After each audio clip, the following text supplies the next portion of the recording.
So I just wanted to take a little time out. I have consistently received. நடிகை த்ரிஷா ரொம்பவே உருக்கமா ஒரு post போட்டிருக்காங்க. அந்த விஷயம் தான் இப்ப சோஷியல் மீடியால வைரல் ஆயிட்டு வருது. தமிழ் சினிமாவுல முன்னணி நடிகை வளம் வந்துட்டு இருக்கவங்க தான் த்ரிஷா. இவங்க ரீசெண்டா கூட அவங்களோட பிறந்த நாளை முன்னாடியே கொண்டாடி இருந்தாங்க. அந்த விஷயமே ஃபேன்ஸ் மத்தியில பரபரப்பை ஏற்படுத்தி இருந்துச்சு.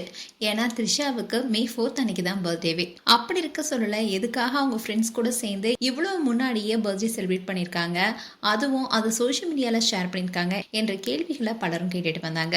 ரீசெண்ட் டேஸாவே த்ரிஷா குறித்து பல வதந்திகள் சோஷியல் மீடியால பரவிட்டு வருது.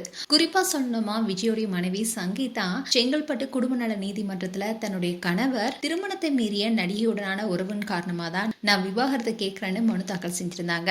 இந்த விஷயம் அப்ப பேசும் பொருளா இருந்தது.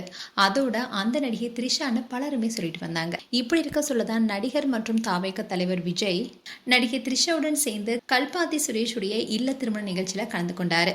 அப்போ இவங்க 2 பேரும் ஒன்னா வந்ததுனாலேயே பலரும் பலவிதமான கருத்துக்களை தெரிவிச்சிட்டு வந்தாங்க. அது மட்டும் இல்லாம சங்கீதா சொன்ன விஷயம் உண்மைதானா, அந்த நடிகை த்ரிஷா தானா, விஜய்க்கும் த்ரிஷாவுக்கும் இடையே அந்த மாதிரியான உறவு தான் இருக்கான்னு பலரும் சொல்லிட்டு வந்தாங்க. இதை தொடர்ந்து சோஷியல் மீடியால பல கேள்வி கேட்கப்பட்டாலும் த்ரிஷா இது குறித்து எந்த ஒரு பதிலுமே சொல்லல. இப்படி இருக்க சொல்லதான் வாக்குப்பதிவுக்காக த்ரிஷா வந்திருந்தாங்க. அப்ப கூட பத்திரிகையாளர் கேட்ட கேள்விக்கே அமைதியா தான் போனாங்க. ஆனா ஓட்டிங் போட்ட போட்டோவை ஷேர் பண்ணதோட பேக்ரவுண்ட்ல அர்ஜுனர் வில்லு சாங்க பிளே பண்ணியிருந்தாங்க. அதுவும் அந்த பாடல்ல விசில் அடிக்கிற சவுண்ட்ல இருந்து ஆரம்பிச்சிருந்தாங்க. ஸோ இதன் காரணமாவே டிவிக்காக தான் அவங்க வாக்களிச்சாங்கன்னு பலருமே சொல்லிட்டு வந்தாங்க.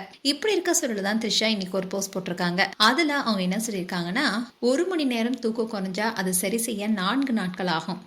அப்படின்னா என்னோட கணக்குப்படி நான் திரும்பவும் நல்லா உணர்வது 2062ஆம் ஆண்டுல தான் சொல்லியிருக்காங்க. ஸோ இதன் மூலமா த்ரிஷா நான் சரியா தூங்கியே பல நாட்கள் ஆனதாக குறிப்பிட்டிருக்காங்க. அதோட இதை பார்த்த நெட்டிசன்ஸும் என்ன சொல்லிட்டு வராங்கன்னா, த்ரிஷாவுடைய தூக்கம் இந்த அளவுக்கு கெட்டதுக்கு காரணம் அவங்கள சுற்றி நடக்கிற அந்த விஷயம் தானான்னு பலரும் கேள்வி எழுப்பிட்டு வராங்க. மேலும் உங்களுடைய கருத்துக்களை கமெண்ட் செக்ஷன் சொல்லுங்க. இது போன்ற வீடியோஸை பார்க்க நியூஸ் தமிழ் கிட்ஸ் சப்ஸ்கிரைப் பண்ணுங்க. மறக்காம நோட்டிபிகேஷன் பட்டனை கிளிக் பண்ணுங்க.